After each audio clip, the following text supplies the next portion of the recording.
Bem, artigo 36, ó. O currículo do ensino médio será composto pela Base Nacional Comum Curricular e por itinerários formativos, que deverão ser organizados por meio da oferta de diferentes arranjos curriculares, conforme a relevância para o contexto local e possibilidades dos sistemas de ensino a saber. Então vamos lá, aqui ó. Uma coisa é a BNCC, tá? Então a Base Nacional Comum Curricular. Só que além dela, eu vou ter itinerários formativos. E esses itinerários formativos, tá? Levando em consideração os aspectos locais, tá? Eles vão criar aí, ó, né, diversos caminhos. E em quais áreas? Aí são as mesmas áreas. Mas eu estou pegando linguagem, suas e tecnologias e adaptando o quê? A questão local. Então, por exemplo, eu vou estudar os regionalismos da respectiva região, entenderam? Coisas nesse sentido. Então eu tenho aí, né, as peculiaridades da língua em cada região do Brasil, em cada localidade, enfim, eu tenho N situações aí.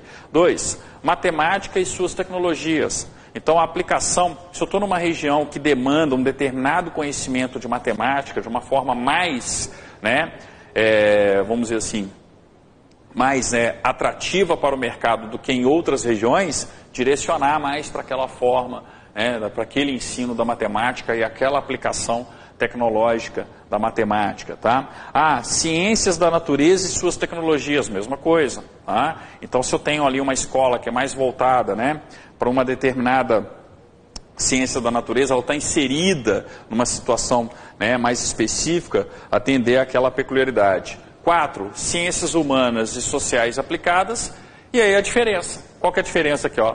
Formação técnica e profissional, entenderam? Então eu tenho as mesmas vertentes da BNCC, tá? Mas qual que é a diferença? A diferença é, agora eu estou pensando na realidade local, eu estou pegando aquilo que é básico, aquilo que é comum do Brasil inteiro, e adaptando em cada uma das vertentes da própria BNCC a realidade local. E além disso, eu estou criando uma quinta, né, vertente aqui, um quinto itinerário. Qual que é o quinto itinerário? A formação técnica e profissional. Então, qual que é a questão que sempre surge? Eles comparam o que é básico da BNCC com os itinerários que serão acrescidos. Então, o que vocês têm que lembrar? A formação técnica e profissional é um itinerário a mais, além da BNCC. Entenderam? Porque quando eu falo lá das vertentes da BNCC, não tinha esse quinto aqui, ó. Não tinha a formação técnica e profissional. Entenderam o comparativo? Eu vou ter uma questão que vai comparar o básico com aquilo que tem além do básico, que são os itinerários. Aí vocês têm que lembrar que nos itinerários são 5. Que eu tenho a formação técnica e profissional nos itinerários. Entenderam? É bem básico, é bem objetivo, né, é bem objetiva a forma de cobrança. Parágrafo 1º. A organização das áreas de que trata o CAPT e das respectivas competências e habilidades será feita de acordo com critérios estabelecidos em cada sistema de ensino. Sempre assim, né? Sempre de acordo, né, com as regionalidades ali. Aí o inciso 1º foi revogado, o inciso 2º e o parágrafo 2º também. Então ficou só o parágrafo 1º, tá? Cada sistema de ensino vai regulamentar. Como é que vai ser esse itinerário? É porque antes a LDB falava, né, ela dava uma detalhada nos itinerários. Aí começaram a pensar, mas a LDB está fechando demais. A LDB tem que deixar isso aqui de uma maneira aberta para cada estado e cada município, tendo em vista suas realidades, estabelecer o quê? O respectivo itinerário. Entenderam? Então, é por isso que tem aí todas essas revogações, tá? O importante é vocês lembrarem que cada um vai definir dentro da sua autonomia. Parágrafo 3º. A critério dos sistemas de ensino, poderá ser composto itinerário formativo integrado, que se traduz na composição de componentes curriculares da Base Nacional Comum Curricular, BNCC, e dos itinerários formativos, considerando os incisos 1 a 5º do CAPT. Tá? Então, eu posso ter ali, né, um itinerário formativo totalmente integrado? Sim. Então, eu vou ter não apenas a base, mas também a base junto com todos os itinerários. E para todas as áreas de formação. Ou seja, aqui é como se eu estivesse falando no final do processo de escola integral. Entenderam? Eu completei tudo. eu consegui colocar não só a BNCC, mas todos os itinerários possíveis e na sua completude. Então eu criei justamente o quê? Um sistema, um itinerário formativo integrado. Tá? Não lembro de nenhuma questão envolvendo isso aqui por enquanto, mas acho que é uma tendência. Tá? É uma tendência de se perguntar o que vai ser esse itinerário formativo integrado. A resposta está aqui, ó. Ele se traduz na composição de componentes curriculares da Base Nacional Comum Curricular e dos itinerários formativos, considerando os incisos 1 a 5. O que aconteceu? O município, por exemplo, ele fez não apenas o BNCC, mas além do BNCC, os 5 caminhos, os 5 itinerários. Entenderam? Não foi só para 1, 2 ou 3 itinerários. O município conseguiu implementar todos, inclusive um ensino técnico profissionalizante. Tá? Porque não é imediato, gente. Eu não vou conseguir, enquanto política pública, instituir todos os itinerários de forma imediata em um sistema de ensino. Mas eu posso chegar em um determinado momento e ter implementado todos os itinerários? Sim. Aí eu cheguei justamente nesse itinerário formativo integrado. Entenderam? Seria, tipo assim, o ápice do ensino integral, tá? Onde eu consegui implementar todos os itinerários. Né? Bem, parágrafo 5º, né? Vamos colocar aqui, para só posicionar melhor aqui, ó, parágrafo 5º. Os sistemas de ensino, mediante disponibilidade de vagas na rede, possibilitarão ao aluno concluinte do ensino médio cursar mais um itinerário formativo de que trata o CAPT. Entenderam? Porque, olha só, eu não tenho no mínimo 3 anos do ensino médio? Então, eu sou aluno, fiz os 3 anos do ensino médio. E eu escolhi um determinado itinerário. Eu fui, por exemplo, para matemática e suas tecnologias. Mas eu também gosto das ciências sociais aplicadas. Quer saber? Eu vou fazer mais um itinerário. Então, aí surge o quê? O 4º ano no ensino médio, entenderam? Eu fiz 3 anos com uma vertente mais voltada para quê? Uma vertente mais voltada para a matemática e suas tecnologias, mas eu resolvo também, enquanto aluno, fazer ali as ciências aplicadas, as ciências sociais aplicadas. Tá? Ou então, assim, eu prefiro ir para o lado técnico profissionalizante. Entendeu? Então eu faço mais um. Isso entra agora nesse currículo que está indo agora? Isso, exatamente. Exatamente, isso entra exatamente nessa reforma. Pode observar que é de 2017. Teve toda a polêmica, teve muita gente que foi contra, enfim, né? Você tem toda essa situação aí. Você pode escolher. Você tem uma situação assim, ó, tendo em vista aquilo que você pretende fazer no ensino superior. Tá? Qual que é se você já tem esse conhecimento profissional, essa vocação profissional, você pode direcionar. Você consegue criar o respectivo direcionamento. Então você vai ter no mínimo 3 anos. O básico você vai ter que ter sempre. Mas o 4º ano, você tem ali, no básico, na verdade, você já consegue fazer um itinerário. Mas se você quiser, você pode utilizar mais um ano, por exemplo, para fazer outro itinerário. Eu já tive conhecimento que tem estado, ainda não consegui pesquisar isso, tá? Mas tem estado e município permitindo já alunos a fazer 2, 3 itinerários. Ou seja, se o cara, sei lá, tiver tempo, né? Ao longo do dia dele ali. Porque aí ele não necessariamente vai fazer 5, 6 anos. Mas vamos supor que eu tenha condições. Eu tenho condições de fazer um turno e fazer o contraturno. Então eu posso, por exemplo, escolher uma determinada vertente ali no período da manhã, fazer o básico durante a manhã e fazer 2 itinerários no período da tarde. Aí vai depender de cada sistema de ensino. Como é que eles vão regulamentar isso? Uma coisa é verdade, ampliou-se a autonomia, tá? Dos municípios, dos estados, na definição dos respectivos itinerários. E tem muita gente que critica, e eu acho válido. Eu acho que está mais condizente com a realidade hoje da sociedade, você permitir esses itinerários e permitir ao próprio aluno a escolha. É mais democrático, só que aí tem aquela questão, você tem que trabalhar o lado socioemocional do aluno. O aluno tem que ter conhecimento vocacional também, não encher ele de conteúdo. Entendeu? Pois é que está, assim, você sabe o que está acontecendo, gente? É muito novo, é de 2017. Então você tem tanto experiências positivas, como você também já tem experiências negativas, tá? Então assim, volto ao exemplo que eu tenho utilizado, que é o exemplo prático hoje mais estudado. O pessoal lá do Ceará está conseguindo coordenar isso e fazer isso direitinho. Lá já tem o contraturno com os itinerários, tá? Os alunos lá de escola pública estão estudando, inclusive, robótica. Tá? A gente está numa fase de adaptação. Agora, o que a gente tem que lembrar? Para efeitos de prova, para efeitos de concurso, que é o que interessa para a gente aqui, vocês têm que perceber que a LDB não pode fechar. A LDB ela tem que ser ampla. Ela tem que falar o seguinte, ó, existe o BNCC, tá? Existe a Base Nacional Comum Curricular. E existem os itinerários. Como que cada sistema municipal e cada sistema estadual, tá, irão organizar isso, são outros 500. Não cai na prova de vocês. Por quê? Porque não está na LDB. E ela nem poderia fazer isso, porque senão ela ia tirar a autonomia de quem? Do município.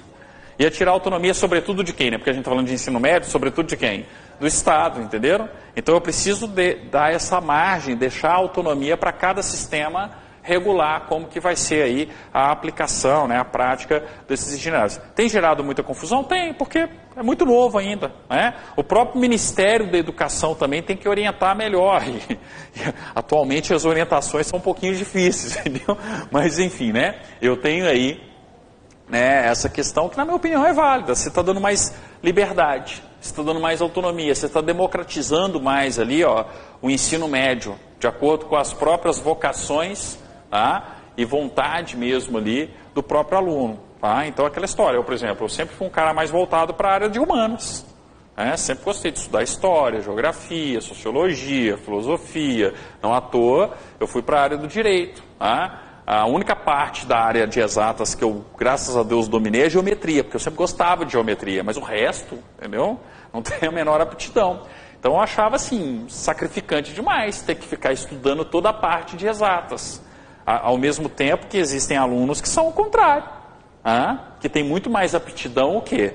Para a área de matemática e suas tecnologias. Tem gente que tem muito mais aptidão para linguagens e suas tecnologias. Então assim, ó, eu acho algo correto.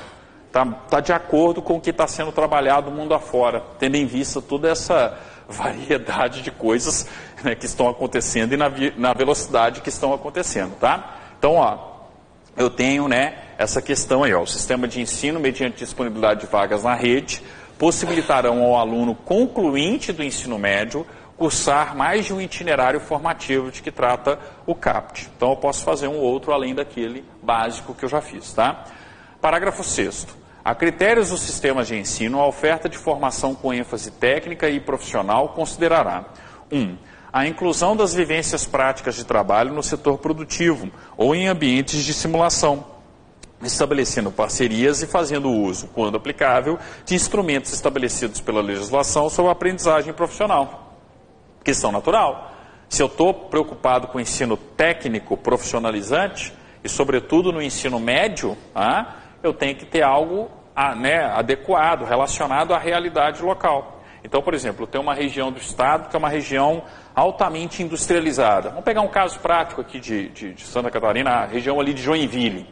Você pega ali a região de Joinville como um todo, eu não tenho um alto grau de industrialização ali da região como um todo? Então, o mais correto é que você tenha ali um ensino de aprendizagem industrial. Você vai lá para o oeste de Santa Catarina, para a região de Chapecó e para o oeste em si, extremo oeste em si. O que é forte lá? Ora, você tem ali a produção agroindustrial. Então, você tem que ter um ensino técnico profissionalizante mais voltado, né, para a questão agropecuária, para a questão, né, agrícola e pecuária como um todo. Tá? E assim por diante. Floripa, eu tenho uma cidade turística. Ou pelo menos deveria ser, né? Mas enfim, né? Eu tenho uma cidade turística, né? Então, vou ter ali uma ênfase mais para a rede hoteleira, para o turismo e coisas do tipo. Tá? Então, percebam que cada um vai ter aí a sua realidade, né? 2, tá? A possibilidade de concessão de certificados intermediários de qualificação para o trabalho quando a formação for estruturada e organizada em etapas com terminalidade, né? Ou seja, eu consigo ali, ó, segmentar. Então vamos supor que no âmbito, né, do ensino técnico profissionalizante, vamos supor que eu tenho um determinado ensino técnico na área de informática. E é um curso que é um curso mais fechado, ou seja, você consegue, né, ter um certificado e falar, ó, o aluno fulano de tal cursou tantas horas do curso de informática X, sei lá, tem um curso de programação. tá? E aí tem lá uma linguagem de programação específica que aquele aluno conseguiu, né, frequentar aquele curso ofertado pela rede pública, pelo ensino, e ele consegue sair com o certificado. Ah, mas ele não é dessa área, ele é da área de humanas, ele quer ir para... Não tem problema. Se ele quer fazer o curso e é possível você ter essa certificação, qual que é o problema? Você está qualificando ainda mais, né, aquele aluno, aquele estudante, para o mercado de trabalho e para a vida em sociedade. Tá? Então é por isso que eu tenho o inciso 2º. Parágrafo 7º. A oferta de formações experimentais relacionadas ao inciso 5º do CAPT, em áreas que não constem do Catálogo Nacional dos Cursos Técnicos, dependerá para sua continuidade do reconhecimento pelo respectivo Conselho Estadual de Educação, no prazo de 3 anos, e da inserção no Catálogo Nacional dos Cursos Técnicos, no prazo de 5 anos, contados da data de oferta inicial da formação. O que é isso aqui? Ó? Hoje em dia, surge curso técnico para tudo quanto é lado. É técnico do não sei o que, técnico do não sei o que lá. Antigamente era mais, né? Era mais, vamos dizer assim, mais estável. Quais são os técnicos? É técnico em informática, eletrônica, eletrotécnica, mecânica e edificações, né? Mas era mais ou menos isso aí. Hoje não. Você tem técnico, né, em, sei lá, né, em saneamento, você tem técnico na área de, não culinária, esqueci o nome do... gastronomia, você tem técnico na área de nutrição, você tem técnico de enfermagem, você tem técnico de tudo, tá? Então, o que acontece? Tá? Como a profusão de áreas técnicas é cada vez maior e os cursos técnicos são cada vez maiores, tá? Pode ser que a realidade de um município seja oferecer um curso técnico, tá, profissionalizante, que não está no Catálogo Nacional dos Cursos Técnicos. Entenderam? Ou seja, a necessidade do município é tão específica no âmbito daquele curso técnico, que na hora que eles vão desenvolver aquele curso técnico, vão lá consultar no Catálogo Nacional dos Cursos Técnicos, não tem. Ou seja, vai ser um curso técnico meio que pioneiro, que nem catalogado ele está ainda. Pode ser ofertado? Pode. Só que aí vai ter um prazo para ele ser validado. Então, eu que fiz o curso, só posso utilizar o meu diploma de técnico se o curso for validado, entenderam? Por quê? Porque eu optei por fazer um curso técnico, mas que na prática era algo ainda embrionário. Não necessariamente aquilo ali vai virar um curso técnico de fato. Então é por isso que eu tenho o parágrafo 7º. Ó. A oferta, né, de formações experimentais relacionadas ao inciso 5º do CAPT, em áreas que não constem do Catálogo Nacional dos Cursos Técnicos, dependerá para sua continuidade do reconhecimento pelo respectivo Conselho Estadual de Educação no prazo de 3 anos e da inserção no Catálogo Nacional dos Cursos Técnicos no prazo de 5 anos contados da data da oferta inicial de formação. Nunca vi nenhuma questão ainda, tá? Mas qual que é a tendência do examinador? Trocar os períodos. Falar que a inserção, né, o reconhecimento pelo Conselho, é no prazo de 5, e uma vez reconhecido, a inserção no catálogo é no prazo de 3. Percebam que é o prazo de 3 para o reconhecimento do Conselho e o prazo de 5 para a inserção no catálogo. Tá? Então é 3 reconhecimento, 5 inserção no catálogo. Vou dar um exemplo em que isso aconteceu. Tá? Antigamente, não existia curso técnico em design gráfico. Então, por exemplo, você tinha lá, as pessoas iam aprender a diagramar. Elas aprendiam InDesign, os programas, tipo assim, em cursos privados, né? E aí surgiu naturalmente a necessidade de você ter um curso técnico em design gráfico, onde você aprende não apenas a mexer em programas de diagramação, para fazer livros, apostilas, né? Enfim, o formato, um InDesign da vida, só para pegar um programa, né? Tido como referência aí na área, mas você também tinha programas de edição. Programas de, não só edição de vídeo, edição de fotos e coisas do tipo. Ou seja, a área foi se especializando tanto que realmente surgiu a necessidade de você criar o quê? Um curso técnico em design gráfico. O que antes eram cursos esporádicos que as pessoas faziam no sentido de ter uma determinada, né, formação adicional, vamos dizer assim, na sua capacitação profissional, virou o quê? Virou uma profissão. Então, hoje você tem o técnico em design gráfico, entenderam? Então, isso foi um exemplo que aconteceu. Então, você começou com algo embrionário e que se concretizou. Mas não necessariamente isso acontece. Pode ser que você faça algo embrionário e aquilo não vá para frente, não se concretize. Entenderam? Então é por isso que eu tenho aí essa regra do parágrafo 7º em si. Parágrafo 8º. Vamos lá, ó. O que a gente tem aqui, ó? A oferta de formação técnica e profissional a que se refere o inciso 5º do CAPT, realizada na própria instituição ou em parceria com outras instituições, deverá ser aprovada previamente pelo Conselho Estadual de Educação, homologada pelo Secretário Estadual de Educação e certificada pelo sistema de ensino.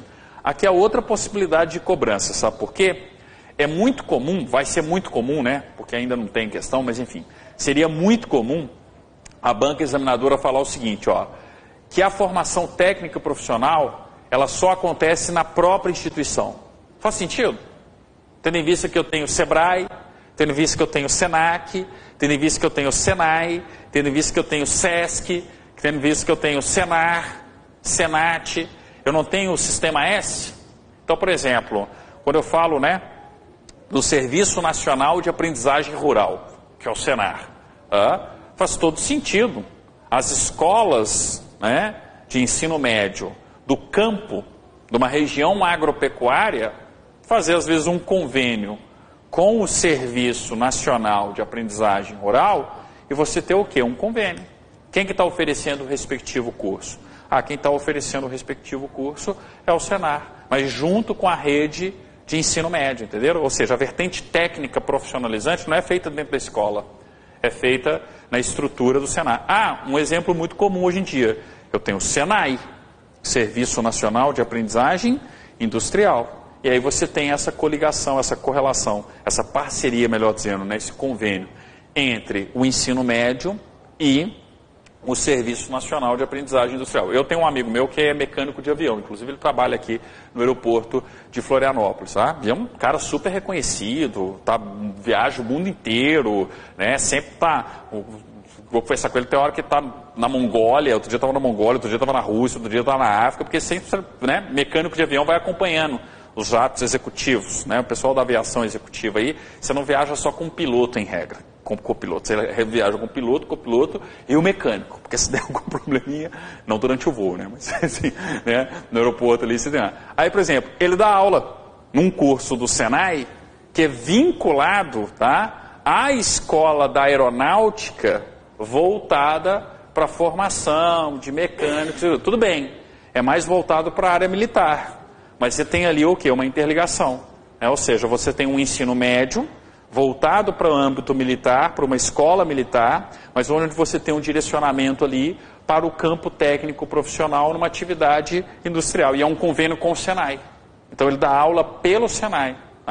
Um outro amigo que trabalha numa indústria de tinta, numa multinacional de tinta, a mesma coisa. Então ele dá aula sobre as propriedades químicas da tinta X, que vai no veleiro Y, que vai no carro X, porque é uma grande multinacional aí de tinta, e está lá fazendo essa correlação. Então, assim, se vocês começarem a conversar com seus vizinhos, muitas vezes vocês vão ver que isso aí está acontecendo. Que você tem esse tipo de convênio, muitas vezes acontecendo, tá, entre o setor público, né, e essas entidades, né, essas instituições, como, por exemplo, o Senai, no campo aí da concretização do parágrafo 8º, tá? Parágrafo 9º. As instituições de ensino emitirão certificado com validade nacional que habilitará o concluinte do ensino médio ao prosseguimento dos estudos em nível superior ou em outros cursos ou formações para os quais a conclusão do ensino médio seja etapa obrigatória. Questão natural, imagine o seguinte, eu tive a formação técnica e ela é base para um curso de engenharia. Tenho lá meu certificado, entendeu? É válido como pré-requisito para eu fazer uma faculdade de engenharia? Claro que é, tá? Uma questão natural ali, né? Parágrafo 10. Além das formas de organização previstas no artigo 23, o ensino médio poderá ser organizado em módulos e adotar o sistema de créditos como terminalidade específica. O que é isso? Não necessariamente eu vou ter a seriação, e a progressão ali é ao final da aprovação de uma determinada série para outra. Eu posso ter por disciplinas, igual uma faculdade. Eu posso ter créditos. Então eu cursei determinados créditos, habilitei para cursar outras disciplinas, outros créditos. Em resumo, eu estou pegando o sistema que existe nas universidades e nas faculdades e descendo ele, aplicando ele para o ensino médio. Não era assim antigamente. Você não podia ter esse tipo de aplicação, né, no âmbito do ensino médio. Agora você tem aí essa possibilidade, tá? Vale a pena marcar? Vale a pena marcar. Tá? A gente, de uma certa forma, a gente tinha visto isso, né, nas diretrizes gerais, mas está aqui, ó, a questão específica, tá? Parágrafo 11. Para efeito de cumprimento das exigências curriculares do ensino médio, os sistemas de ensino poderão reconhecer competências e firmar convênios com instituições de educação à distância com notório reconhecimento, mediante as seguintes formas de comprovação. Então, ó, eu não tenho que me preocupar hoje com o online, então eu posso ter um convênio entre o setor público e até mesmo uma instituição privada, tá? De modo a você proporcionar ali, propiciar, melhor dizendo, um ensino à distância. Isso, em regra, hoje, vem sendo feito pelo próprio Ministério da Educação. O Ministério da Educação, esqueci o nome agora, ele criou um serviço de ensino à distância, a sede em Manaus. Os professores gravam todos em Manaus, estão todos produzindo lá os conteúdos, né, em Manaus. E você tem a oferta desse EAD de forma integrada ao ensino médio através desses professores, inclusive com preparação para o Enem. Entenderam? Eu esqueci o nome do serviço. Agora me fugiu agora. Escutei na Voz do Brasil ontem. De vez em quando eu fico escutando a Voz do Brasil, tá? Vale a pena, viu? Quem está estudando para concurso, tira os aspectos políticos todos, tá? Mas pega ali e começa a escutar a Voz do Brasil. Vocês vão ver um monte de coisa que vocês estudam no concurso, aparece lá na Voz do Brasil, tá? Mas enfim, então você tem aí hoje, né, o próprio MEC fazendo isso. Mas poderia ser através de um convênio com uma instituição de educação à distância de notório reconhecimento, tá? Agora, você tem que comprovar o quê? Demonstração prática. Não pode ser simplesmente um EAD de fachada, né? Você tem que ter ali a comprovação. 2, experiência de trabalho supervisionado ou outra experiência adquirida fora do ambiente escolar. Questão natural, você tem que ter a aplicação prática daquele EAD, tá? 3, atividades de educação técnica oferecidas em outras instituições de ensino credenciadas. Questão natural também, né? Eu estou tendo ali uma educação técnica que é oferecida por uma outra instituição, mas é uma instituição credenciada e ela tem um ensino à distância, não tem problema nenhum. Ou seja, eu posso ter um curso técnico, mesmo com aplicação prática, através do EAD? Posso, tá? Isso aí não tem problema, desde que você tenha ali, né, os parâmetros de como fiscalizar, de como verificar, né, a demonstração prática, enfim, ter todo o controle, não tem problema nenhum, tá? 4, cursos oferecidos por centros ou programas ocupacionais. 5, estudos realizados em instituições de ensino nacionais ou estrangeiras. Isso tem sido cada vez mais comum. Você pode também fazer, inclusive, uma experiência, uma integração com instituições estrangeiras. Vou dar um exemplo aqui para vocês, tá? E aí, uma coisa que já aconteceu no mundo privado e começa a acontecer com o setor público. Quando eu comecei ali minha parceria com o pessoal do Google, do YouTube, tá? Isso foi em 2013. Em 2013 eu comecei ali na escola de criadores do YouTube, era uma coisa bem embrionária no Brasil, mas hoje você tem praticamente uma rede mundial de, vamos dizer assim, universidades de YouTubers, para formar YouTubers. É o YouTube Space. O YouTube Space do Brasil hoje é no Rio de Janeiro. Lá do lado do Museu do Amanhã tem 3.500 metros quadrados lá de pura tecnologia para você ficar brincando lá, brincando entre aspas, você ficar aprendendo a como produzir conteúdo para um canal do YouTube. Isso é no mundo inteiro. Londres, Los Angeles, Nova York, né, Mumbai na Índia, até no mundo inteiro. Então eles criaram essa rede. Só que eles viram o seguinte, opa, peraí, a gente pode integrar essa rede com as universidades do mundo afora e permitir que os nossos produtores de conteúdo, eu, por exemplo, faço um curso técnico à distância, profissionalizante, entre aspas, que seria o curso técnico profissionalizante aqui, em uma universidade X. Então, por exemplo, o MIT, o MIT, tem diversos cursos. Você pode entrar lá e, detalhe, o MIT agora abriu para o público em geral, o que era antes, tão somente para, né, para um público direcionado, agora para todo mundo. Então, qualquer um de nós, se quiser, pode entrar lá no site do MIT e fazer um curso. Um curso, sei lá, de navegação marítima, dado por um especialista do MIT, como que é a navegação marítima, o sistema de satélites. Você vai lá, você ganha um certificado do MIT, tá lá. Né? O que você vai fazer com aquele curso de certificação? Marília, mas aí o que está acontecendo agora? O setor público percebeu isso. Então, por que não uma escola pública do município X de Santa Catarina fazer um convênio com o MIT, tá? E propiciar isso aos seus alunos no ensino médio, desde que tenha correlação com a realidade e com a vida prática. Entenderam? Se isso está franqueado à iniciativa privada e às pessoas em geral, por que eu não posso permitir que isso seja franqueado às instituições de ensino da rede pública? É isso que a LDB está falando. Eu posso ter cursos oferecidos por centros ou programas ocupacionais, eu posso ter estudos realizados em instituições de ensino nacionais ou estrangeiras, vai depender do convênio, entendeu? Basta que seja assinado o respectivo convênio. Isso está em andamento, tá? Já existem aí experiências nesse sentido, de você ter essa integração, inclusive, não só com as universidades brasileiras, mas com universidades estrangeiras. Ou seja, possibilidade é o que não falta. Agora, qual que é uma exigência, né, para esse tipo de convênio? Não pode ser só o EAD. Você tem que ter aquele EAD relacionado ao conteúdo da sala de aula, entenderam? Ao conteúdo prático, ou seja, você tem que fazer aquele movimento que eu estava falando que é O2O. Hora você está offline, mas você tem a oportunidade de aprendizado online, um EAD, com uma instituição renomada, por exemplo, como o MIT, né, como o MIT ou Cambridge, Oxford, sei lá, qualquer outra universidade no mundo que esteja fazendo isso aí. A Unicamp está fazendo muito, tá, no Brasil. A Unicamp já colocou todo o seu curso, praticamente todos os seus cursos de graduação, online, para quem quiser assistir. E está possibilitando esses convênios entre escolas públicas e a própria Unicamp. E assim vai. A UFSC deve estar fazendo o mesmo, né? As federais, de uma maneira geral, devem estar nesse processo aí também. Tá? Mas enfim, então inciso 5º aí. Ó. 6º, cursos realizados por meio de educação à distância ou educação presencial mediada por tecnologias. Acabei de citar um exemplo.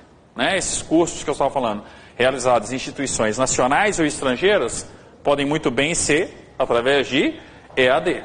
Tá? Então eu posso ter a aplicação disso aí. Parágrafo 12. As escolas deverão orientar os alunos no processo de escolha das áreas de conhecimento ou de atuação profissional previstas no CAPT.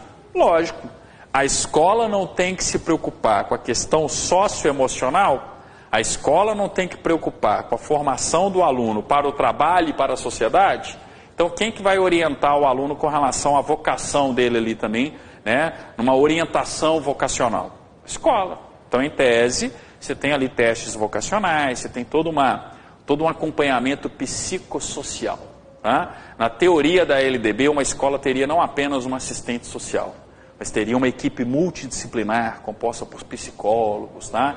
Capazes justamente de direcionar ali, né, a vocação das nossas criancinhas e adolescentes. Tá? Isso aqui é a Noruega Tupiniquim, não se esqueçam disso aqui. Tá? Então tem, né, essa situação. Beleza?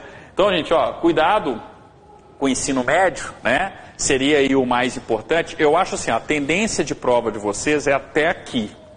É até o ensino médio em si. Mas, por precaução, tá? Quem quiser, dá uma estudadinha na educação profissional técnica de nível médio.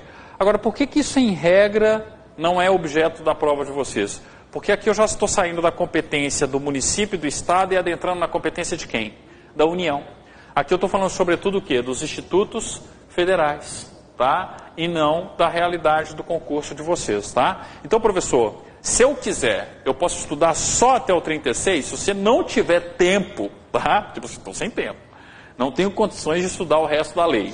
Pode parar aqui no 36. Em regra, as questões vão até aqui, tá? Agora, quem tiver tempo, gente, dá pelo menos uma lida. Se puder dar 2 lidas, 3 lidas, tá? Mas vocês vão ver que, em regra, a gente não tem muito questionamento mais, né? Quantas horas? Só para eu ter uma ideia aqui, ó. Estou sem hora. 8h36, né? Então dá tempo da gente olhar.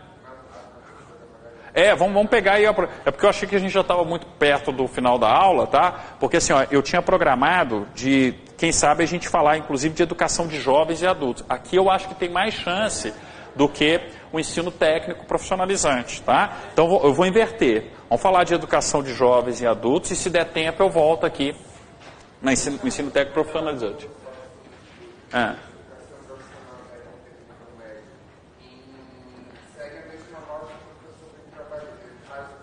Sim, mesma coisa. Vai lendo ali, percebendo os pontos, onde é que fala preferencialmente, eles trocam por... Pois é, faz a mesma coisa. Gente, a metodologia de estudo é a mesma, tá? Qualquer concurso que vocês forem estudar agora, que tiver uma legislação, faça dessa forma, tá? Pega artigo por artigo, vai lendo, vai entendendo, tá? Vai por partes. Depois pega uma bateria de exercícios, resolve. Vocês vão ver que é muito difícil uma banca examinadora não copiar e colar a legislação, tá? Ainda mais quando não é para a área do direito, quando é um concurso, por exemplo, na área da educação. Em regra, copiou, colou da parte da legislação, tá? Mas como eu estava dizendo, ó, vamos falar aqui da educação de jovens e adultos, né? O famoso EJA, né? Para a gente também cercar aí todas as possibilidades no concurso de vocês, tá? Igual falei, em regra é até o 36, mas não custa nada. Então vamos lá. 37. A educação de jovens e adultos será destinada àqueles que não tiveram acesso ou continuidade dos estudos no ensino fundamental e médio na idade própria e constituirá instrumento para a educação e aprendizagem ao longo da vida. Isso é natural, né? Se eu estou falando de educação de jovens e adultos, eu estou falando daqueles jovens e adultos que não tiveram a oportunidade na idade correta. É uma coisa natural, tá? Então eu preciso oferecer, né? Eu não posso, igual eu já comentei com vocês, eu não posso abandonar essa população. Falar, não vou oferecer. Não, eu tenho que ter a respectiva política pública nesse sentido. Parágrafo 1º. Os sistemas de ensino assegurarão gratuitamente aos jovens e aos adultos que não puderem efetuar os estudos na idade regular oportunidades educacionais apropriadas, consideradas as características do alunado, seus interesses, condições de vida e de trabalho, mediante cursos e exames, tá? Detalhezinho, ó. Os sistemas de ensino assegurarão. Não é faculdade, é obrigação do poder público. E, ó, gratuita. Diversas questões falando que pode cobrar. Não, assegurarão gratuitamente. E outra questão é o seguinte, ó, dentro das suas características, né? É um ensino que tem que ser apropriado o quê? As características do alunado. Tá? Então, a realidade local. Eu não posso ter um ensino desconecto, né, daquela realidade. E é uma realidade diferente, inclusive, né? Porque é um processo diferente, tanto do ponto de vista aí, né, do magistério, quanto da própria aprendizagem em si. Tá? Então, tem aí essa questão do parágrafo 1º, vale a pena marcar aqui. Parágrafo 2º, tá? Olha só. O poder público viabilizará e estimulará o acesso e a permanência do trabalhador na escola, mediante ações integradas e complementares entre si. Ou seja, o poder público não tem só que oferecer, não. Ele tem que incentivar. Porque, em regra, essa população, gente, tem motivação para voltar para a escola? Não tem. Então, do que adianta eu, enquanto município, eu falar assim, não, eu me preocupo com o EJA. Eu tenho aqui tantas vagas, mas não faço força nenhuma para que as pessoas que precisam, que a população que precisa desse serviço, não entre, né, não retorne à escola. Então não basta simplesmente oferecer, você tem que incentivar, você tem que viabilizar e estimular o acesso e a permanência do trabalhador na escola mediante ações integradas e complementares entre si. Parágrafo 3º. A educação de jovens e adultos deverá articular-se preferencialmente com a educação profissional na forma de regulamento. Questão lógica, né? Em tese, o jovem / adulto está trabalhando. Então, eu preciso articular com o ensino técnico profissionalizante, né? Como a educação profissional, tá? Então, uma questão natural aí. 38. Os sistemas de ensino manterão cursos e exames supletivos, que compreenderão a base nacional comum do currículo, habilitando ao prosseguimento de estudos em caráter regular. Ou seja, eu tenho a institucionalização aqui do supletivo público? Sim. Então, o supletivo não é apenas privado no Brasil. Eu tenho, né, a utilização do supletivo aí no âmbito do setor público também, habilitando ao prosseguimento de estudos em caráter regular. Os exames a que se refere esse artigo realizar-se-ão. Então, vamos lá, ó. Parágrafo 1º, né? Como que vão ser esses exames de natureza supletiva, tá? 1. No nível de conclusão do ensino fundamental para os maiores de 15 anos. Aquela história. Se eu sou maior de 15 anos e ainda não concluí ensino fundamental, eu estou numa, né, educação na idade correta? Não. eu estou fora da idade correta de escolarização. Então, eu já posso acessar o EJA. Tá? 2. No nível de conclusão do ensino médio para os maiores de 18 anos. Isso aqui, gente, é bem característico de prova, tá? Quando cai EJA, cai inciso 1º e inciso 2º. Eles querem saber exatamente isso aqui, ó, no nível de conclusão do ensino fundamental para os maiores de 15 anos, tá? E no nível de conclusão do ensino médio para os maiores de 18 anos. Beleza? Só lembrar disso aqui. Parágrafo 2º. Os conhecimentos e habilidades adquiridos pelos educandos por meios informais serão aferidos e reconhecidos mediante exames. Questão natural, né? Aí vem o capítulo 3 falando da educação profissional, mas como deu tempo aqui, ó, vamos falar agora, né, do 36A, ó, da educação profissional técnica de nível médio. Como eu disse, aqui eles vão mais pro lado dos institutos federais e coisas do tipo, tá? Mas enfim, né, não custa nada a gente avançar em cima disso aqui também. 36A, ó. Sem prejuízo de disposto na seção 4 desse capítulo, que fala a respeito do ensino médio como um todo, o ensino médio, atendido à formação geral do educando, poderá prepará-lo para o exercício de profissões técnicas. Óbvio, né? Parágrafo único. A preparação geral para o trabalho e facultativamente a habilitação profissional poderá ser desenvolvidas nos próprios estabelecimentos de ensino médio ou em cooperação com as instituições especializadas em educação profissional. Já exemplifiquei. Senai, Senac, Senar, SESI, tá? E por aí vai. 36B. A educação profissional técnica de nível médio será desenvolvida nas seguintes formas. 1.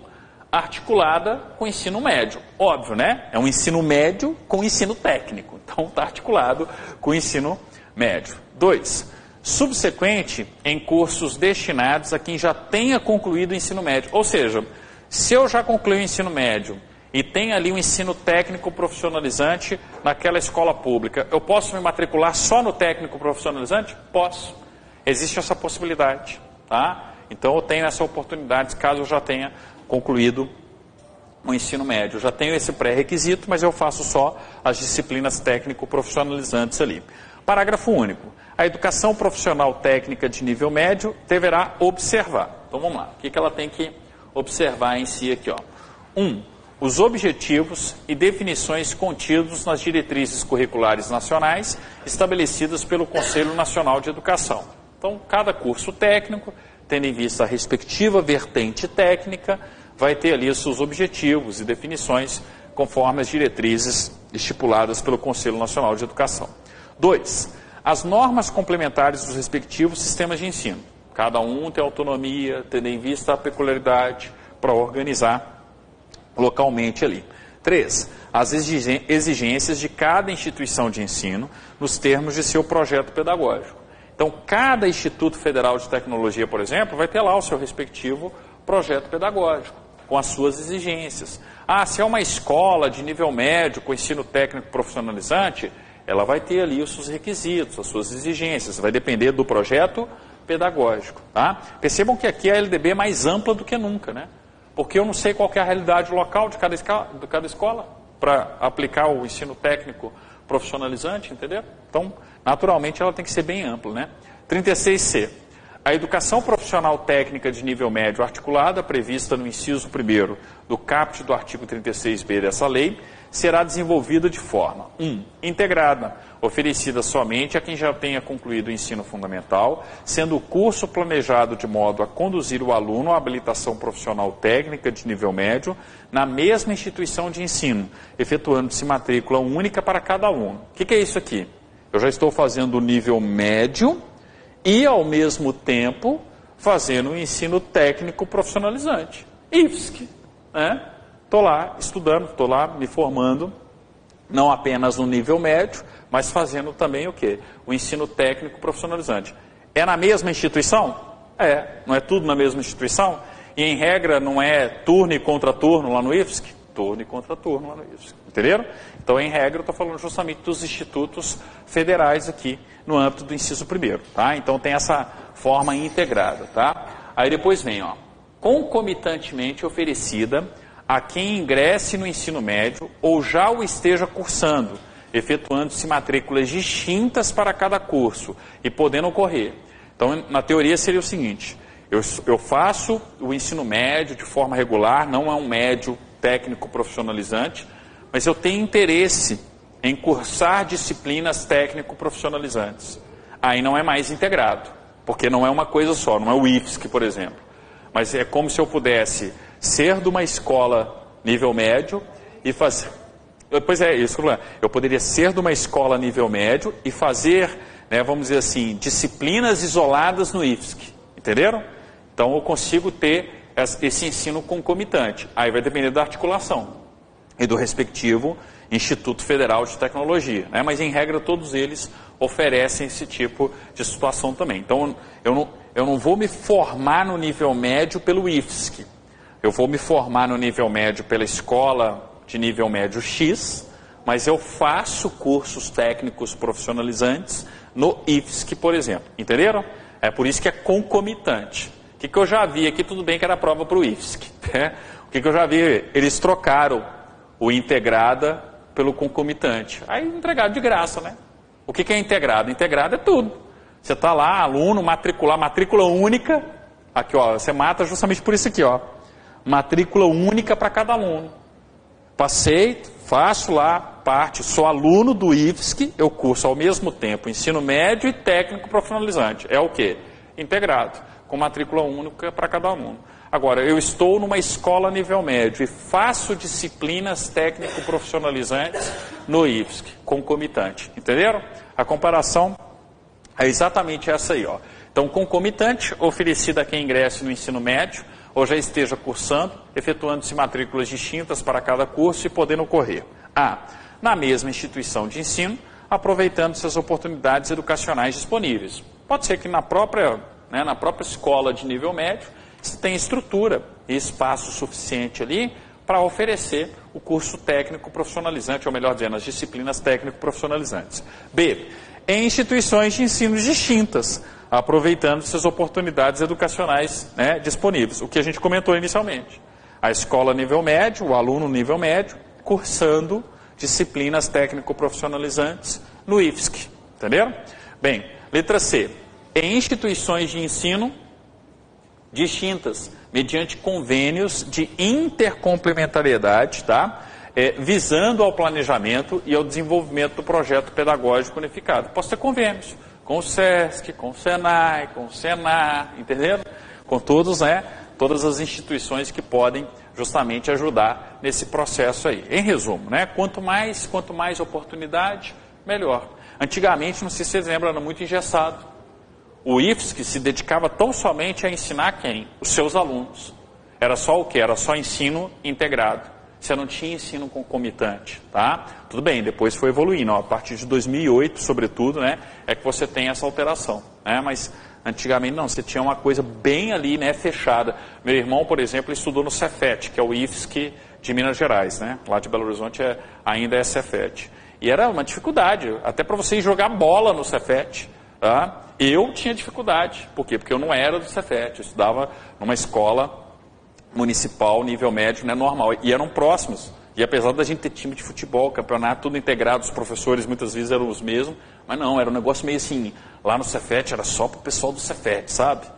No Coltec, que era o colégio dentro da UFMG, era só para o pessoal, né, do Coltec, coisas assim. Aqui devia ser a mesma coisa. Aí veio, né, 2008, sobretudo, eles modificaram a LDB, permitindo que os institutos federais de tecnologia tivessem mais contato com a sociedade, não fosse uma bolha, porque antes era uma bolha. E aí não, aí você começa a ter essa amplitude, ou seja, essa questão do ensino, né, concomitante aqui e não apenas o integrado. Continuando aqui, ó, 36D. Os diplomas de cursos de educação profissional técnica de nível médio, quando registrados, terão validade nacional e habilitado ao prosseguimento de estudos na educação superior. Então você tem ali, você se formou no nível médio, técnico profissionalizante, você tem ali o seu, né, diploma de profissional técnico, né? Igual meu irmão. Meu irmão é professor de Direito Constitucional, formado em Direito, né, na Universidade Federal de Minas Gerais, mas é técnico em eletrônica. Ele nunca usou, ele não sabe trocar uma lâmpada direito, mas tudo bem, nunca usou, né, a formação técnica profissional dele. Mas tem, né? Enfim, né, todo mundo tem aí que cursa aí, né, o curso técnico profissionalizante, tem né, essa aqui. Lá o pessoal acha que eu fiz Cefet. Estou brincando. Porque eu estou muito mais voltado para essa área tecnológica. Mas enfim, caminhos diferentes, né? Destino. Tá? Bem, 36D. Nós já vimos aí, no parágrafo único. O que eu tenho aqui no parágrafo único? Ó? Os cursos de educação profissional técnica de nível médio, nas formas articulada concomitantemente e subsequente, quando estruturados e organizados em etapas com terminalidade, possibilitarão a obtenção de certificados de qualificação para o trabalho após a conclusão, com aproveitamento de cada etapa que caracterize uma qualificação para o trabalho. É aquela questão que a gente estava comentando. Se eu tenho a possibilidade hoje de fazer cursos de forma concomitante, eu tenho um ensino técnico profissional concomitante, se eu sou da escola nível médio e fiz um curso técnico no IFSC, eu vou receber o quê? O certificado das disciplinas técnico-profissionalizantes que eu frequentei, entenderam? Então, é uma questão natural, eu sempre vou ter o certificado, eu sempre vou ter o reconhecimento, né, pertinente, específico aí, tá ok? Então, a gente tem aí essa questão no ensino técnico profissionalizante. O resto, gente, da LDB aqui, ó, quando fala da educação profissional, né, ó, aí vai falar sobretudo aqui dos institutos federais também, novamente, mas aí voltado cada vez mais para o campo do trabalho em si, tá? Quando eu falo aqui, ó, da educação superior, aí, sinceramente, já é mais para os concursos voltados para o plano federal. Plano municipal, estadual, acho que no máximo ali, tá? Por precaução, inclusive, até o EJA. Então, estudem até o EJA, quem tiver tempo, vale a pena aí ler a Lei de Diretrizes e Bases como um todo. Mas perceba o tamanho, né, da educação superior. Então aqui, ó, está sendo bom que está rendendo. Tá? Eu tinha planejado até lá no terminal ensino médio. Mas vamos lá, educação especial, tá? Vai que. Então vai que a gente tenha. É uma probabilidade também, né? Vai que. Então vamos lá, capítulo 5, da educação especial. Artigo 58. Entende-se por educação especial, para os efeitos dessa lei, a modalidade de educação escolar oferecida preferencialmente na rede regular de ensino, para educandos com deficiência, transtornos globais de desenvolvimento e altas habilidades ou superdotação. Então, aquela história, o ensino especial não é só para quem tem uma necessidade especial do ponto de vista pejorativo, não. É também o quê? Um ensino especial para quem tem altas habilidades e superdotação. E aí a pergunta é sempre a mesma, né? A tentativa de pegadinha é sempre a mesma. Onde? Em escolas separadas? Né? Numa Instituto Xavier? Entendeu? Onde eu vou colocar ali, né, o pessoal, né, superdotado, com altas habilidades? Não, né, eu vou ter, obviamente, na rede regular de ensino. Tá? Então, ó, eu tenho que lembrar sempre dessa questão, é sempre a mesma aí. Haverá, parágrafo 1º, haverá, quando necessário, serviços de apoio especializado na escola regular para atender às peculiaridades da clientela de educação especial. Então, eu tenho lá uma equipe multidisciplinar, o pedagogo, o assistente social, o psicólogo, tá? Na teoria, né? Multidisciplinar, tá? Então, assim, né, quando necessário, mas enfim, né, em tese, né, na Noruega, Tupiniquim, vai ter todo mundo lá, tá? Não só, né, o pessoal da área da educação, não só os pedagogos, tá? Mas assistente social e psicólogos também. Parágrafo 2º. Tá? O atendimento educacional será feito em classes, escolas ou serviços especializados, sempre que, em função das condições específicas dos alunos, não for possível a sua integração nas classes comuns de ensino regular. Aí, ó, é uma situação bem peculiar, entenderam? Depende muito também do grau de deficiência, do tipo de necessidade especial, né, que o estudante, que o aluno tenha ali. Por isso, o parágrafo 2º, ó, o atendimento educacional será feito em classes, escolas ou serviços especializados, sempre que, em função das condições específicas dos alunos, tá? Então é sempre uma questão referente aos alunos, não for possível a sua integração nas classes comuns de ensino regular. Então é aquela história, qual que é a regra, a preferência? No ensino regular, mas tem hora que não tem como, tá? Existem situações onde realmente isso não vai ser possível, aí eu crio. Aí eu posso ter tanto o ensino domiciliar, como eu posso também ter uma escola especial. Tá? Ou ter uma turma. Pego a escola, o ideal é o seguinte, a escola seja a mesma, para você ter a convivência, inclusive social, a comunidade, né, escolar ali. Mas eu tenho uma turma especial, entenderam? Aí também vai depender muito da demanda, todos os aspectos específicos aí. Mas a questão de prova que pode surgir aqui é, em nenhuma hipótese eu vou ter uma turma especial. Em nenhuma hipótese eu vou ter uma escola especializada. Não é isso que a LDB está falando. A LDB está falando assim, preferencialmente, todo mundo na rede regular. Mas, tendo em vista a especificidade dos alunos, não é possível. Aí eu crio a turma especial. Tem uma demanda tamanha e seria melhor, às vezes, você criar uma escola especial. Vai ser no ensino domiciliar. Você tem que ter ali algum tipo, né, de política voltada para essa população. Tá? E depende muito da organização ali, da rede em si.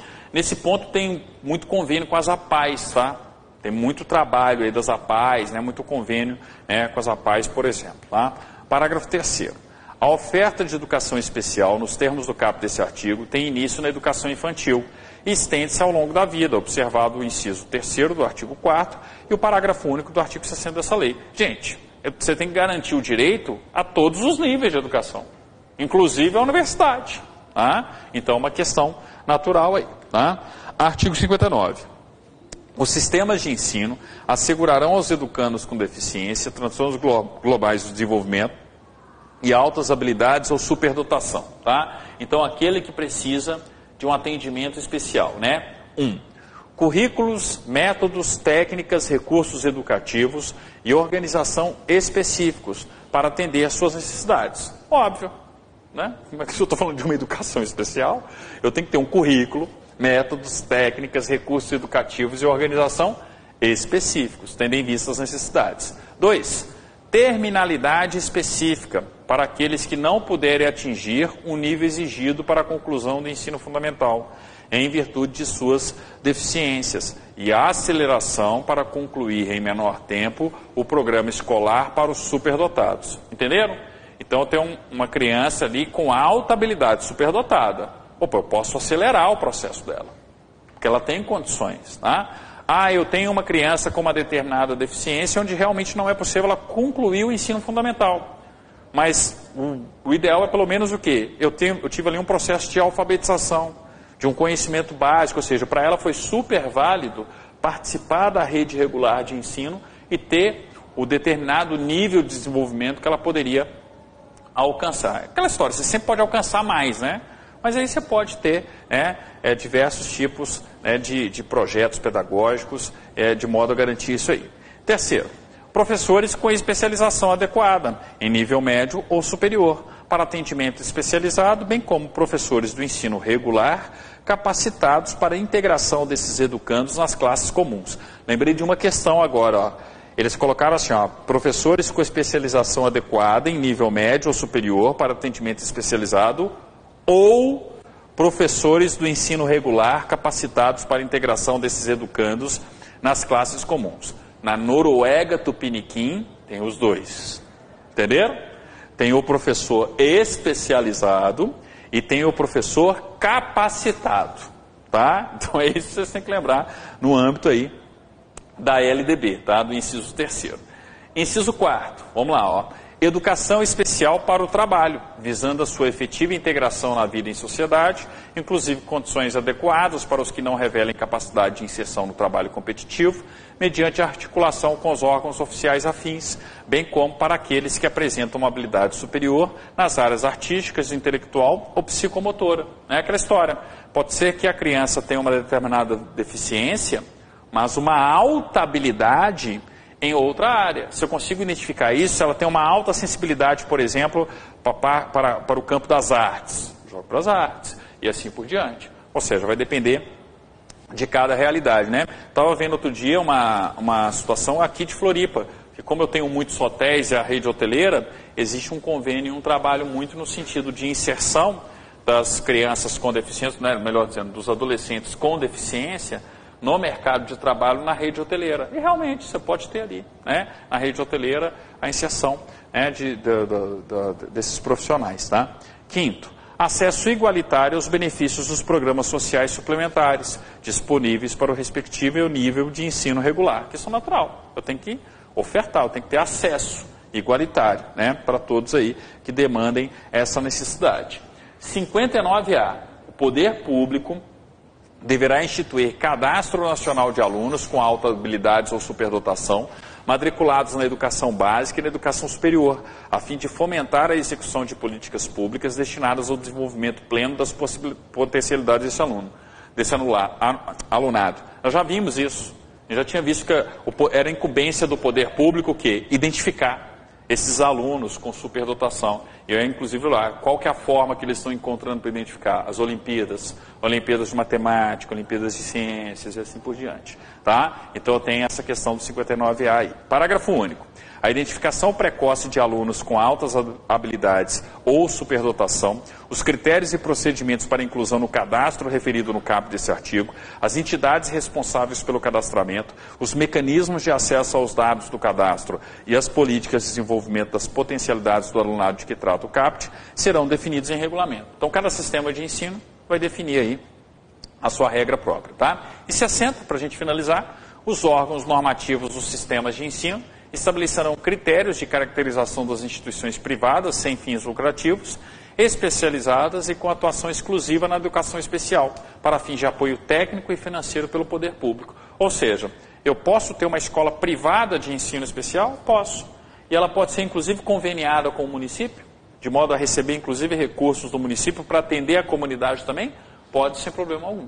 Tá? Então, tem essa situação aí. Como se fosse uma, né, da mesma forma que dá o financiamento da creche privada, se daria com essa instituição privada de ensino especial. Entenderam? Parágrafo único. O poder público adotará como alternativa preferencial a ampliação do atendimento aos educandos com deficiência, transtornos globais do desenvolvimento e altas habilidades ou superdotação na própria rede pública regular de ensino, independentemente do apoio das instituições previstas nesse artigo. Entenderam?